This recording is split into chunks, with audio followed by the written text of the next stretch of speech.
Yeah, so not a ton of flow for us. I thought kind of foul trouble, tempo of the game. We just never found a great rhythm on either end. Obviously UCF was attacking and getting to the rim, and we weren't containing the basketball. A lot of fouls were called in this game, especially I thought against us. Not necessarily, not saying one way or the other. We just got called for quite a few, which led to a ton of free throws for them, which in turn stops the clock, and so you can't find a lot of rhythm and flow to a game like this.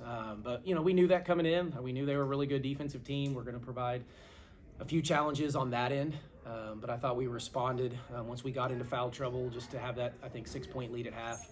I thought we held our own there until we could get all the reinforcements back and play out of the foul trouble, and then really liked our third quarter. So that was as good as we've been coming out of halftime.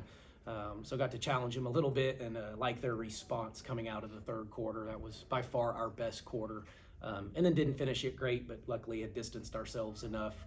But we had a big lead Wednesday at Iowa State in the third quarter. I think we were up 19 at one point in the third quarter and let them come back and beat us. So maybe lesson learned a little bit, and hopefully we get better. Thought all in all it was pretty good. Stuck to the game plan. We're able to turn them over a little bit. They crushed us on the boards, but didn't lead to too many second chance points, which we were a little nervous that it might. So we'll see them again here in a couple weeks, and get ready for that one. Coach, coming in, UCF has been a second half team over the course of this season. What was your message to your team at the half, considering that they were within striking distance at that point? Yeah, well, really, honestly, less of them and more of us was the focus. We just weren't playing, I didn't think, to the standard that we have for ourselves. And regardless of score, I always tell, there's a standard in which I expect them to play, and when we're not meeting it, I'm going to let you know that we're not meeting that standard.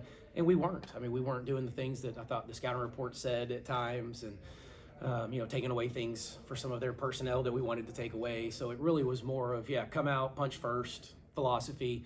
Didn't do that at Iowa State, so that's been the conversation for 2 days, and then we had another opportunity to talk about it again. And then when we got the lead in the third quarter, it was continued to talk and make sure we don't let them get back in it. And we thought it would either be they make threes or continue to get to the free throw line. The clock stops, they're getting points, and again, we just couldn't not foul to get that clock moving as quick as I would have liked. What does it mean to you to still pick up the win despite the issues that you've been having, especially by this margin? Yeah, well, I tell them all the time, road wins in any league, but especially in the Big 12, are gold. They are gold if you can go on the road and find a way to win, regardless of opponent, record, who you're playing, where you're playing. You got to find a win, if you want to do something really special at the end of the year with wins on the road. So we needed that one. Of course, we started 13-0 and had lost 2 in a row, so we hadn't been through that, and so we needed it. I know they do too, and they needed it too. So it was probably 2 teams that wanted this one pretty bad. What have you learned about your group? You mentioned it started off 13-0, a couple of losses, a little adversity perhaps. What have you learned about your group now to this point? Yeah, well, I still think we're a pretty good basketball team. We're finding different ways to win.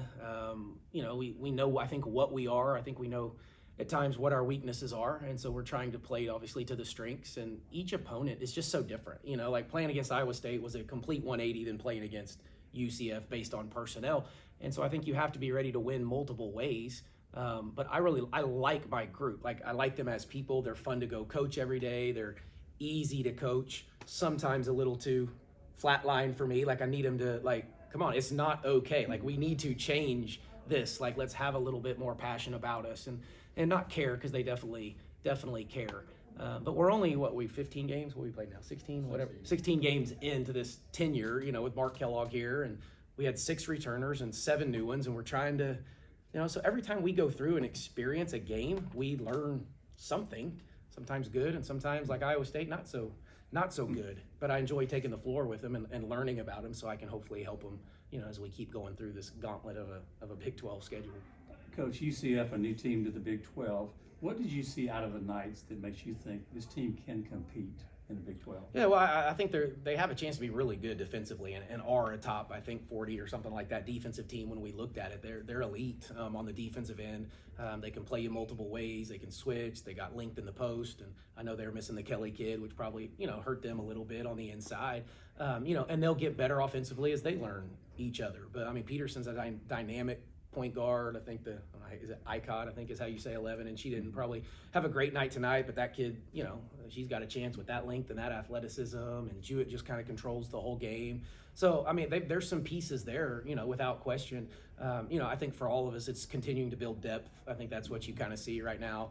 The elite level top, 10 teams in the country. It's not just their first 5, it's what they have, beyond that. And so for all of us, that are still trying to get there, I think it's just building depth. And I think that's probably what, I see with them and I see with us. And there's some similarities when you're in year 1 or year 2 in a program. Yeah. Did the Knights do anything that surprised you today, or did they pretty much play as expected? Just the ability to get to the rim a little bit more than what I was probably anticipating. We knew they were going to do that, thought we had a game plan in place to prevent that, but obviously we didn't. So I know they come back in 2 weeks, they come to Morgantown, something like that. So we'll have to adjust that one a little bit just to keep them out of the paint and keep them off the free throw line, because that can't happen again, or we could get in some trouble.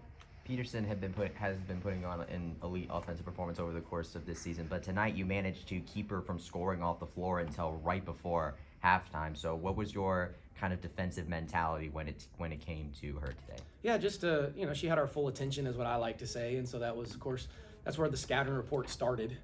But it doesn't take a rocket scientist to figure that one out. You can pull up their stats and go look at her line, and she just scored 35 the night before, so that's really quick. You can tell that that's who you need to go to. And so, yeah, we had a couple things for her just to try to limit touches. She's going to get points. She found 18 tonight. Now, I think to our kids' credit, she went 5 for 19, and so that's not very efficient. So, if you take 19 shots, you're probably going to find some points. If we could have kept her off the free throw line, I thought I would have felt even really good about that performance on her, but just to try to make her uncomfortable and limit some touches so she just can't find rhythm, because when she gets going, obviously she's pretty dynamic. You held them under 30% from the field. I think you forced 26 turnovers against them. Did you feel that you kind of wear them down as the game was going on, as you pressed them and kind of forced those turnovers? I mean, a little bit, but I think they had, I thought they had like 17 turnovers at half or something like that. I could be off a little bit, but I thought it was somewhere close to that. So we didn't turn them over as much in the second half, but I think it can take its toll on you a little bit when you're just going against that pressure every single possession. But then also trying to take them out of their comfort zone in the half court a little bit. So yeah, it doesn't have to be an all or nothing, with us, but we have been pretty fortunate to turn people over and get some steals and let that lead to some offense, and that's probably when we're at our best. And when we distance it, I think that's what happened. We got some turnovers, led to some buckets, hit a couple threes, and then they're calling timeout, and then we got to extend it just a little bit. Given how many points UCF was able to get off of the free throw line, the amount of fouls you were doing, what's kind of your message to the team to kind of improve on that going forward? Yeah, well, to contain the basketball, when you can't contain it, obviously now you're chasing from behind, and then our poor bigs are standing there having to try to defend, athletic kids coming downhill, at full speed, and that's not an easy task. And and we aren't the biggest team, so we need to keep that ball in front of us as much as we can. So that will be the challenge, as we move forward with them or any other team that plays, because I think UCF and Cincinnati play a little bit alike, and we play Cincinnati again here coming up pretty soon, so it'll be a similar game plan for us. What's it been like for you now? Because I don't. Is this your first trip to Orlando? And if so, what's it been like for you coming down to Orlando? Yeah, well, it's been good. We were in Ames, and it was I think 11 degrees. I think when we got off the plane the other day, and they were. Wow. I think the high Monday was like -7.